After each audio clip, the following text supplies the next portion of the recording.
The best advice that I can give anyone about meeting people over the internet is to always meet them in a public place where there are plenty of people around.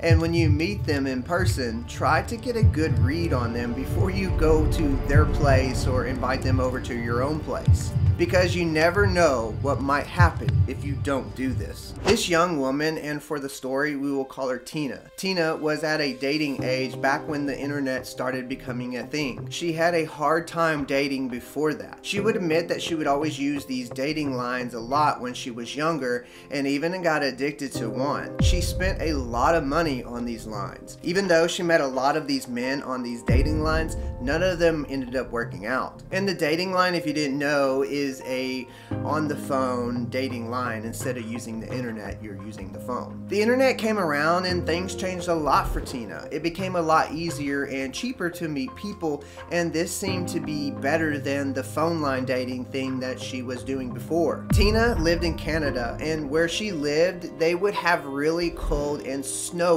winters. And the winter that this story takes place in was really cold. And she spent a lot of time at home by herself in the cold. If you have been in areas like this, you would understand exactly what I'm talking about. But for the most part, she always met people at a public place, and Tina never really ran into anyone who was abusive or anything in that matter. But there was this one time years later, she made a huge and terrifying mistake. Now, Tina, instead of meeting in a public place, she was pretty comfortable with this guy that she was talking to online, who his name was Mark. So she invited him to meet her outside of her own apartment, where they would go to a movie. After the movie, they sat in his car for a while and they talked while the snow was falling outside.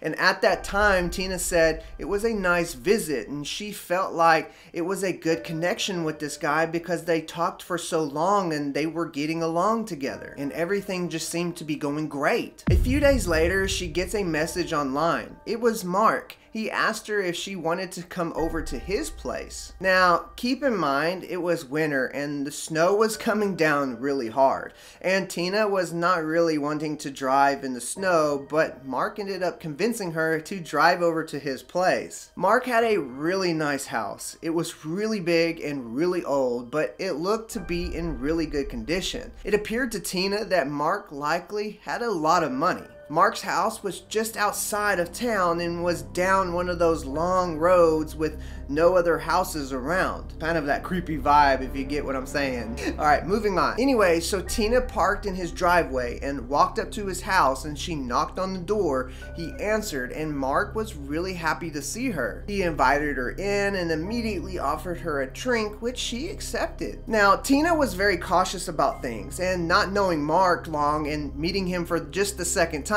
at his house, she was on guard. She followed him and watched him as he made her drink. Now, Tina was always the one to be careful when someone else got her drinks, because she always was afraid that someone would slip her something into her drink when she wasn't looking. Mark gave her the drink, and they sat down in this really nice living room and watched a movie. Now, this is where things kind of get strange. They did more talking than watching the movie, and as they were talking, Tina heard some noises in the house, and it sounded like it was another person in the house moving around in his basement. She asked him if he had a roommate or something, and Mark said no. He said, oh yeah, you know what? I do have a cat, and it's probably in the basement. Throughout the night, Mark would get her more drinks, and each time he would get up to go get her a drink, she would get up with him and follow him to where he would pour the drink. Mark ended up telling her each time that she didn't have to do that, but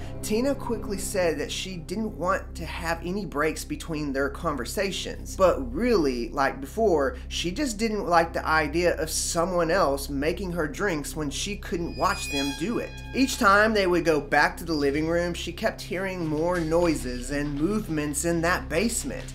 And it didn't really sound like it was a cat that was moving around down there. The sound seemed to be coming from one place in the basement as it was contained. And to be honest, it sounded like someone or something was struggling down there. Even though Tina kept hearing noises coming from the basement, she tried not to think about it too much. Tina would admit that her imagination would often run away on her, but the noises really started to get to her. What happened next would be quite shocking, and I'm gonna let you decide what you think. The noises had continued going on for quite a while, and Mark, who seemed to be brushing them off for the most part, began to look like he was getting annoyed with those sounds that were coming from the basement. Then all of a sudden, Mark stood up, excused himself, and he told Tina that he would be right back, that he was going to check on something. Not long after, Tina heard Mark yelling in the basement. He was saying things like, "Stop making so much dang noise," and "I have someone upstairs trying to enjoy a movie." And he sounded very angry and even a little crazy. However, the noise got a little bit louder and Mark kept yelling and screaming at whomever or whatever was making that noise down in his basement. At this point, Tina was so weirded out that she had her car keys in her pocket, and as he was yelling at whatever or whoever was down there, she slipped out the front door. The whole night had been so uneasy and uncomfortable for her, and she just couldn't sit around after she was hearing what was going on in the basement. She got in her car, started it, and began backing up as quickly as she could down the long driveway. As she was about halfway down the driveway, the porch light of the house came on. Mark came out to the front porch, but he just stood there watching as Tina drove backwards and off the driveway. When she got to the end of the driveway, she turned around and drove as fast as she could. Tina doesn't know exactly what was going on in that basement, but she wasn't going to stick around to find out. The whole thing with go with your gut feeling really took effect that night. Mark never tried contacting her after that. I'm guessing that he probably knew if she left while he was downstairs, she didn't want anything to do with him. What do you think Mark had in the basement? Or what do you think was going on in that basement? That does it for today's video. Hit that thumbs up. Peace, I love you, and as always, God bless.